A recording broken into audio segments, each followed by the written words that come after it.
Quel est ce Papercraft? Et pour le 23e jour, on va voir Evoli, le 5e starter de la première génération. Et oui, depuis Let's Go Evoli, il est devenu techniquement un starter. Et comme il est arrivé dans la première génération, ben voilà, ça fait de lui un starter de la première génération tout simplement. Alors, pour parler de ce Papercraft, il est fait en 160 grammes extra blanc Clairefontaine, toujours de chez JAV Papercraft. Vous avez le lien dans la description si vous voulez le faire. Il fait environ 16 cm de haut jusqu'aux oreilles et il est assez simple à faire. Vraiment, il n'y a pas de petites griffes, donc au niveau des patounes, il n'y a pas de difficulté, ça se termine sur la queue, on finit en bout et tout. C'est vraiment super simple. Vous avez la collerette à faire qui est à part. La collerette a quelques petits détails assez croustillants, comme par exemple les petits pics ici, vous en avez d'autres ici à l'intérieur. Juste beaucoup de détails à ce niveau-là.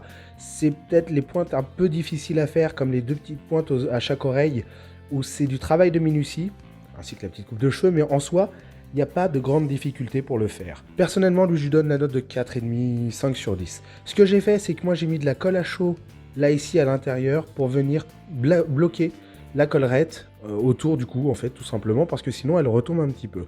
Voilà, il n'y a rien vraiment à dire sur ce Papercraft, parce qu'il n'est vraiment pas difficile. Juste qu'il est super mignon.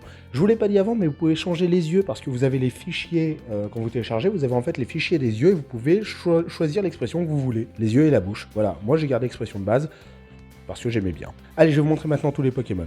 Bon, j'ai changé un petit peu le plan, là, comme vous pouvez le voir, il y a tous les Pokémon que je viens de faire, et quand on prend justement ce que je vous disais au niveau du Bulbizarre, c'est que quand on prend le Bulbizarre et qu'on met le Salamèche à côté, ben, normalement dans la vraie vie ils sont censés avoir 10 cm de différence, puisque lui en tant que Pokémon dans le Pokédex c'est écrit qu'il fait 60 cm et lui 70.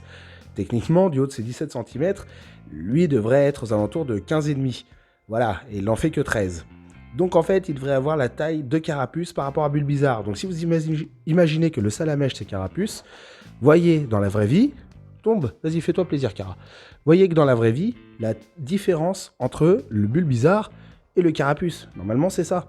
Il est énorme Bulbizarre en fait dans la vraie vie. Heureusement que ça n'existe pas en vrai. Mais quand on compare le Salamèche et le Carapuce, on obtient des dimensions plutôt logiques. Pour moi, le Bulbizarre est juste un poil de fesses trop grande. Et quant au Pikachu, bah n'en parlons pas, lui il est censé mesurer 40 cm de haut, bon bah là, on n'y est pas.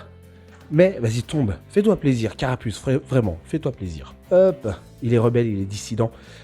Mais quand on compare avec Evoli, qui lui est censé mesurer environ 50 cm, c'est un chihuahua, et ben on se rend compte que là, Pikachu est encore un poil de fesses trop grand.